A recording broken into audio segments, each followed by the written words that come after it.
Thank you, John. All right. Just the first, 3.1, yes, 4.3.1. All right.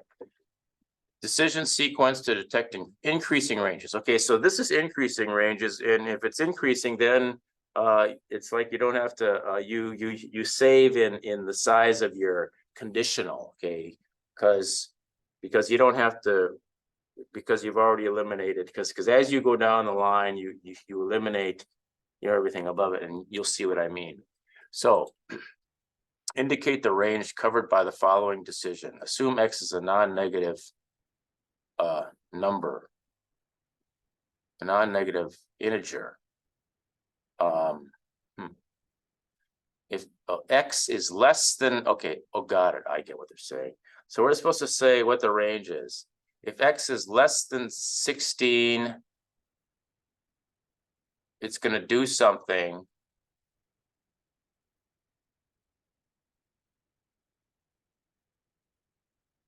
If X is less than 6, okay, so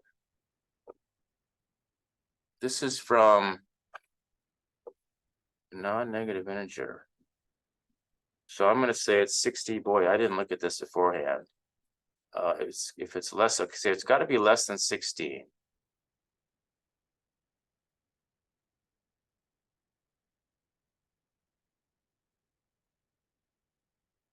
Huh.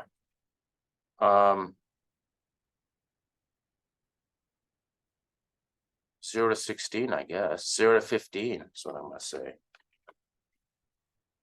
That's less. That's if X is less than 16, it's going to do this. All right, is this correct? Yeah, it is. All right. Wow, gee. All right, what's the next one? Oh, all right. Indicate the range covered by the following decision. Assume X is a non-negative integer. Okay, if X is less than 7, it does that. Oh, okay. If X is less than 7, it does this. If X is from 7 to 11, if X is from 7 to 11, it does what's in here. And if X is 12 or greater, it does the else. So this is a 12, I bet. Oh yeah. All right. If I were to do this one, what would I put? And I'll let you check to see if it's correct.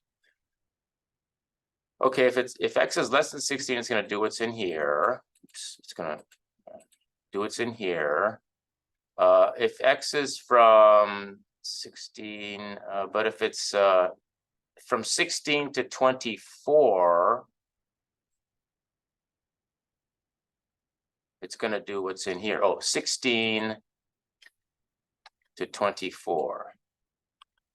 I'm pretty sure your challenge activities for this will be different, because if I got this wrong, I probably get a different one. So I'm going to assume that, because I'm curious to see what this is right.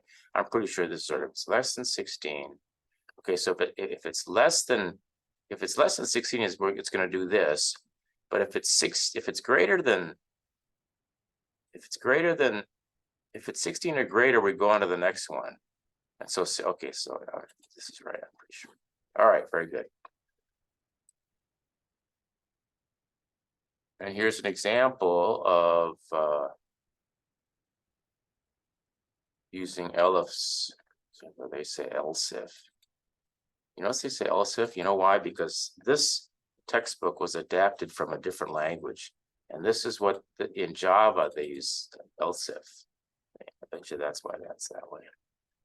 Anyway, so let's you should oh, you have to check through all these, don't you, to get the points. Anyway, so let's do this one real quick. Start. Type the range for the given branch. Type the range for the given branch. Assume X is a non-negative integer. Okay, so oh, if it's 1, if Y is 1, oh, type the range for if Y is 1. So it's from 0 to 4. From 0 to 4. Okay. Because if it's from 0 to 4, then that means it's less than 5, and that's going to dy equals 1. That's what they're saying here. Is that correct? All right, times it's 221. All right, so I'm going to do this one, and you can do 2 and 4. Type the range for the given branch. Assume x is a non-negative integer. So what range of x? For what range of x will this program print out y equals 3, or will this program set y equal to 3? Well, if this is if it's got to be less than 38, but it can't be less than 30. It can't be less than 30 because then that would be y equals 2. Y is less than, yeah, x is less than 30. So it can't be 30. It can't be less than 30 because then y will be equal to 2. So it has to be at least 30, but it can't be as high as 38 because otherwise it goes past here. So I would say 30 to 37. Yes, I think I would say 30 to 37. Yeah. It's less than 38, but it's greater than, or it's, 30 or greater. So let's see if this is correct. Ah, good. Very good. All right, is that it? Good. Okay, so next we watch the video on section 4.4.